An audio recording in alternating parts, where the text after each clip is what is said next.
ಗುಜರಿ ಗೋದಾಮಿನಲ್ಲಿ ವಿಷಕಾರಿ ಅನಿಲ ಸೋರಿಕೆ 5 ಸಿಬ್ಬಂದಿ ಸೇರಿ 30ಕ್ಕೂ ಹೆಚ್ಚು ಜನರು ಅಸ್ವಸ್ಥರಾಗಿರುವಂತಹ ಘಟನೆ ನಡೆದಿದೆ. ಮೈಸೂರು ಜಿಲ್ಲೆ ಚಾಮುಂಡೇಶ್ವರಿ ಕ್ಷೇತ್ರ ವ್ಯಾಪ್ತಿಯಲ್ಲಿ ಈ ಒಂದು ಘಟನೆ ನಡೆದಿರುವಂತದ್ದು. ಹಳೆ ಸ್ಟೀಲ್ ಟ್ರೇಡರ್ಸ್ ಗುಜರಿಯಲ್ಲಿ ಒಂದು ಘಟನೆ ನಡೆದಿದೆ. ವಿಷಾನಿಲ ಗಾಳಿಯಲ್ಲಿ ಹರಡಿ ಅಕ್ಕಪಕ್ಕದ ನಿವಾಸಿಗಳು ಕೂಡ ಅಸ್ವಸ್ಥರಾಗಿದ್ದಾರೆ. ಎನ್ಆರ್ ಪೊಲೀಸ್ ಠಾಣಾ ವ್ಯಾಪ್ತಿಯಲ್ಲಿ ಒಂದು ಘಟನೆ ನಡೆದಿದೆ. ಸ್ಥಳಕ್ಕೆ ಪೊಲೀಸರು ಆರೋಗ್ಯಾಧಿಕಾರಿಗಳು ಭೇಟಿ ನೀಡಿ ಪರಿಶೀಲನೆಯನ್ನ ನಡೆಸಿದ್ದಾರೆ ಅನ್ನೋದ್ರ ಬಗ್ಗೆ ಮಾಹಿತಿ ಲಭ್ಯವಾಗ್ತಾ ಇದೆ.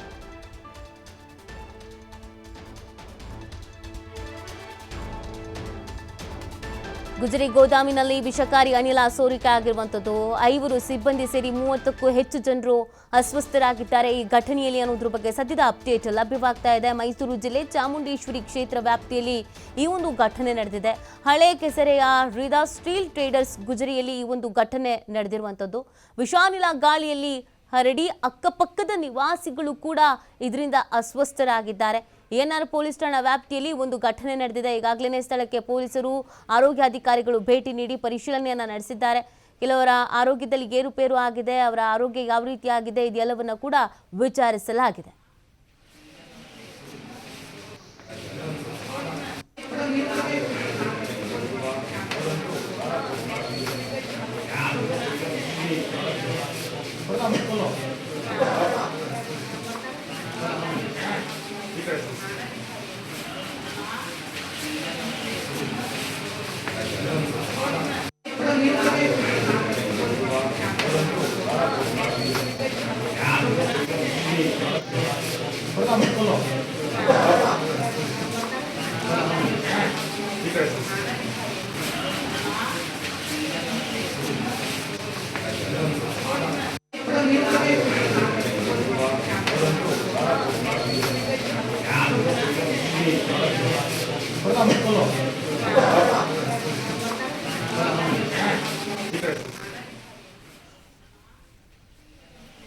ಈ ಬಗ್ಗೆ ಮತ್ತಷ್ಟು ಮಾಹಿತಿಯನ್ನು ನೀಡ್ತಾರೆ ನಮ್ಮ ಪ್ರತಿನಿಧಿ ಪುನೀತ್. ಪುನೀತ್, ಹೇಗಾಯ್ತು ಈ ಅವಘಡ? ಸದ್ಯ ಅಸ್ವಸ್ಥರ ಪರಿಸ್ಥಿತಿ ಯಾವ ರೀತಿ ಆಗಿದೆ?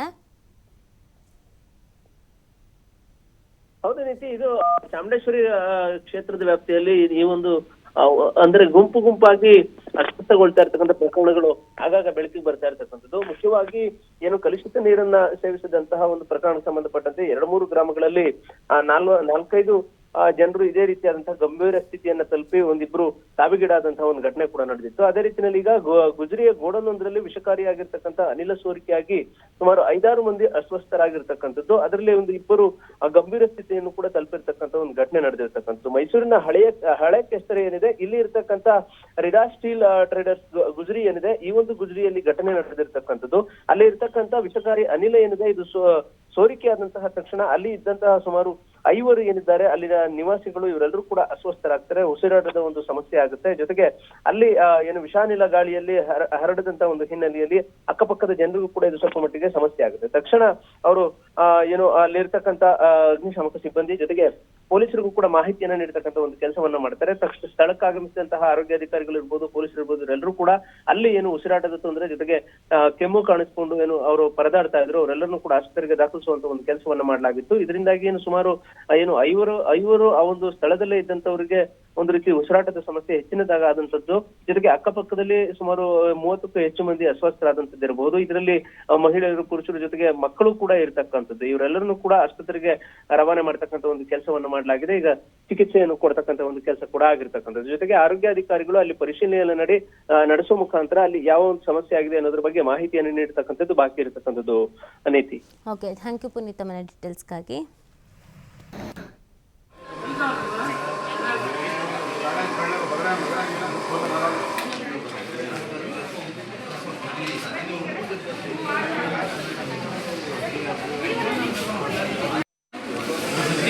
ವಿಡಿಯೋ ಸ್ವಲ್ಪ ಸ್ಟೇಟ್ಮೆಂಟ್ ತಗೊಳ್ಳಿ. ಹಿಂಭಾಗದಲ್ಲಿ ಕೆಲಸ ಮಾಡ್ತಿದ್ರು ಅವರು, ಗೋಡನ್ ಹಿಂಭಾಗದಲ್ಲಿ ಎಲ್ಲ ಜನ ತಪ್ಪಂಗೆ ಎಲ್ಲರೂ ಆಗ್ಬಿಟ್ಟು ಕರ್ಕೊಂಡ್ಬಂದಿದ್ರು.